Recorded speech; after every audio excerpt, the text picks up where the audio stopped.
دا د ستاسو منبر او محراب دی، دا د مونږ بچی مقصد علي شاه بادشاه او یقین سره درته وایو چې د ستاسو په ذریعه د دې بچو په ذریعه باندې انشاءالله په دې میره کې مونږ به یو یا به نه یو. الله تعالی دې راله په خپلو سترګو وښیي دلته به د دین یو عظیم الشانه یونیورسټي ولاړوي که خیر درکوي. یونیورسټي به ولاړوي دقسې چې څنګه په دیوبند کې وه، څنګه په اکبري کې وه، څنګه چې د جومات د یو کچه کوټې نه د درس و تدریس د تعلیم و تعلم هغه سلسله مولانا عبدالحق صاحب، حضرت پاشا ګل صاحب رحمهم الله هغه یې شروع کړې وه، شیخ شیر علي شاه مدني رحمهم الله، قاضي انوار الدین صاحب شیخ القرآن رحمهم الله هغه یې شروع کړې وه. الله رب کریم د هغې د مرګ د پس که هغه شی هغه تسلسل جاري وساتل. الله رب کریم به جاري ساتي. دا دینی مدارس با الله آباد ساتي.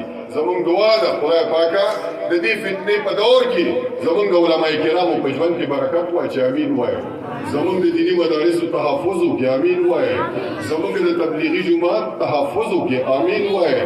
زمونږ د فتنې په دې دور کې چې زمونږ څومره اکابر دي چې هغه د دین او د الله د کلمة الحق لپاره هغه که په افغانستان کې دي که هغه په کشمیر کې دي که د دنیا په کوم ګوټ کې دي، رب کریم ستا پیغام خلکو له رسوي. الله رب کریم د هغوی تحفظ وکړي، د هغوی په ژوند کې برکت واچي. زمونږ څومره علما کرام چې د دین په پرچار کې او د حق د اواز دپاره هغوی د شهادت جام څکلی دی.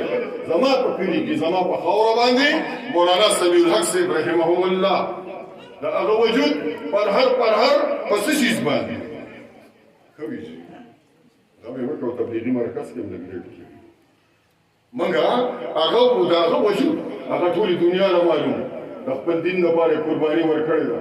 زمونږ بلا زمونږ شیخ مولانا حسن جان رحمهم الله هغوی د خپل شهادت خپل ځان قرباني ورکړې ده. بلا علماء کرام چې هغوی د دې دین د اعلی کلمة الحق په سربلندۍ لپاره هغوی قربانۍ ورکړي دي.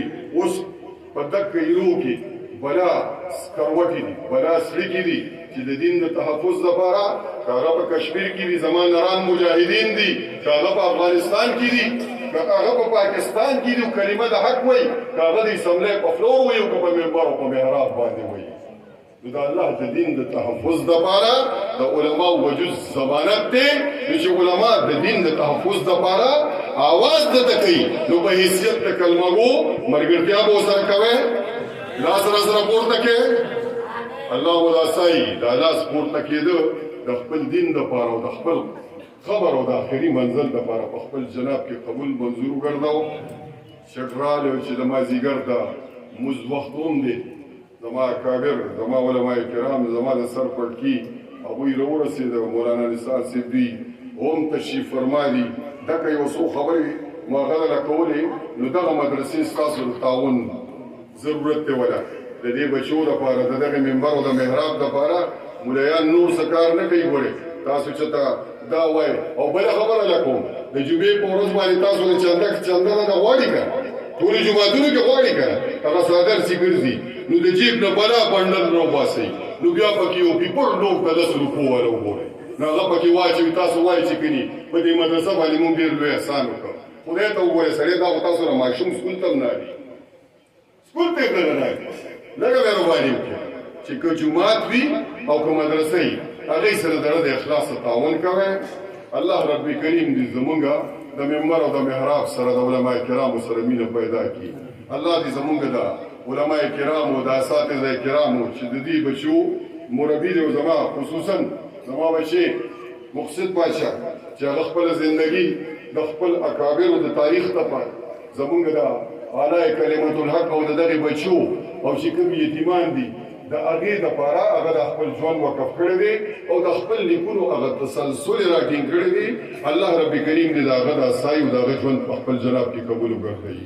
وما علينا إلا البلاغ. اللهم خاض وبارك.